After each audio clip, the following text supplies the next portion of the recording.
If you had to shoot someone in self-defense in Charleston, South Carolina, and you were charged with attempted murder, what would you do?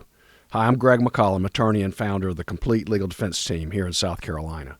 Sam was over at a friend's house, and she just happened to be the ex-girlfriend of a friend of his, or he thought he was his friend. I'll call him Roscoe. What happened was, as he was over there talking to this woman, I'll call her Tammy, somehow Roscoe found out he was at her house. And really without any warning, Roscoe, who was prone to violence, was a heavy drinker. Sam had actually seen him get in fights and assault people. He was a big guy. He was dangerous. He was hot-headed. He had a big temper. The only thing is Roscoe didn't tell Sam or Tammy that he was coming to the house. And the house where Tammy was on a dead-end street. I think it was a gravel road, and there was a nice little house at the end of that. And people always went up the driveway and parked in the back and came in the back door. So that's what Sam had done. Once Roscoe, who's screaming down the road in his truck, racing toward the house, he calls Tammy and says, "I'm almost there. I'm going to kill Sam. I'm coming. I'm killing Sam." Tammy runs out the front door where the mailbox was at the start of the driveway. And she's out there frantically trying to flag Roscoe down and talk some sense into him. Meanwhile, Sam doesn't know what to do. He's only got a few seconds to react. So he goes out the back door, and he's going to get in his car and leave. But what happens next is Roscoe doesn't stop at the mailbox at the start of the driveway. He comes roaring down the driveway, slams on the brakes, blocks Sam's car in. Sam's outside the car. He cannot get in the car and leave. There's no way out. Roscoe leaps out of the truck, leaves the door open, and charges at Sam. Sam has a second to figure out what to do. Now, Sam had a gun carry permit. He was trained in the use of firearms. He lawfully had a firearm. He was lawfully carrying it. And he also understood self-defense because that's part of the process of having a carry permit. With no time to react, with Roscoe screaming he's going to kill Sam, charging at him, Sam pulls out his gun, fires one shot, hits Roscoe in the midsection. Roscoe falls down. Tammy then runs up the driveway screaming and calls 911. Now, at that point, what should Sam do? What would you do in that situation? What would any of us do? Well, what Sam did was he left the scene. And we always tell people, if there's a fight, leave. So he leaves the scene, and he calls us. We talk to him. We contact the police. We find out they're getting a warrant for him for attempted murder. We hire a private investigator that we work with. We have the private investigator go locate the gun.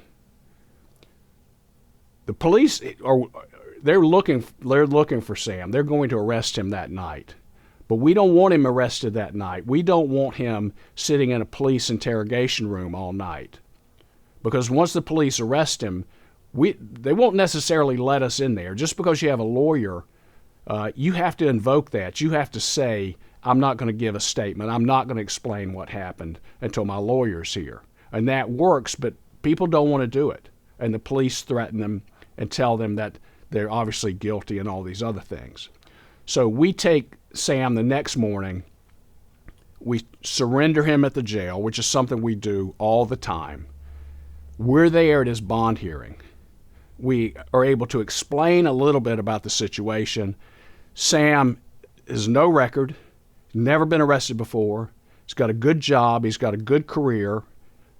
It was a self-defense situation. So the judge listens to us, sets the bond. Sam's released. We then start our investigation, and that includes the background of everything we need to know about Sam. What makes Sam not a criminal? What makes Sam a good person? So we get all this background information about him, then we investigate the case. And we go through the self-defense, and in South Carolina, you have a right to defend yourself. And it really doesn't matter where you are. And if that's Tammy's house and Sam is an invited guest, then he has the right to defend himself in the house as she would, and he also has the right to defend her or anyone else. We present that to the prosecutor. What do they say?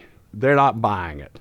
They've got somebody that's shot. They've got Sam charged with attempted murder. From their view, you shouldn't have shot him. We go through, even though he has no duty to retreat legally, we go through all that and show them with pictures and diagrams and images how he's trapped. They don't care. They're going forward. So then the other part of it is the prosecutors, and we hear this all the time, the prosecutors keep saying, and the police say, if he was justified, why did he leave? Why did he leave? Well, people don't know what they're going to do.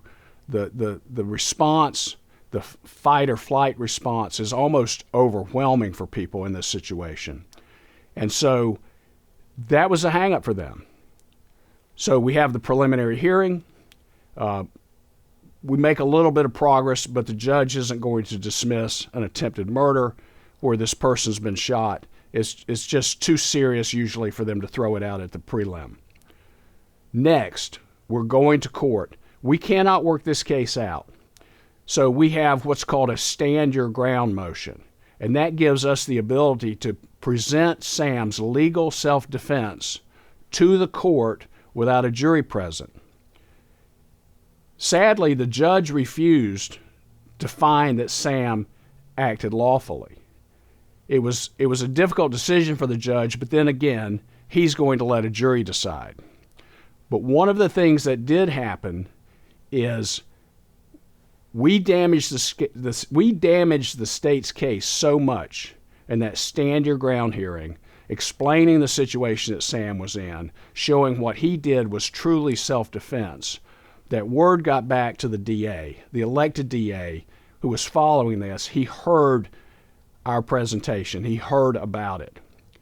That caused him to contact his prosecutors that were handling the case and tell them to back off, to make a deal.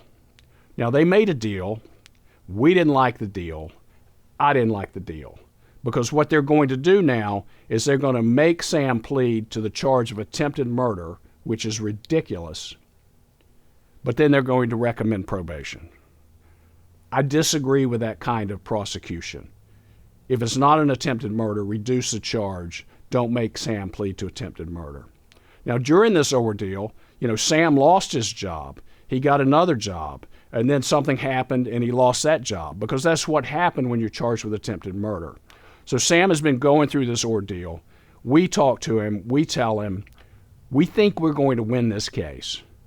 We think the jury will find you not guilty. But Sam was concerned because he said, you can't guarantee that.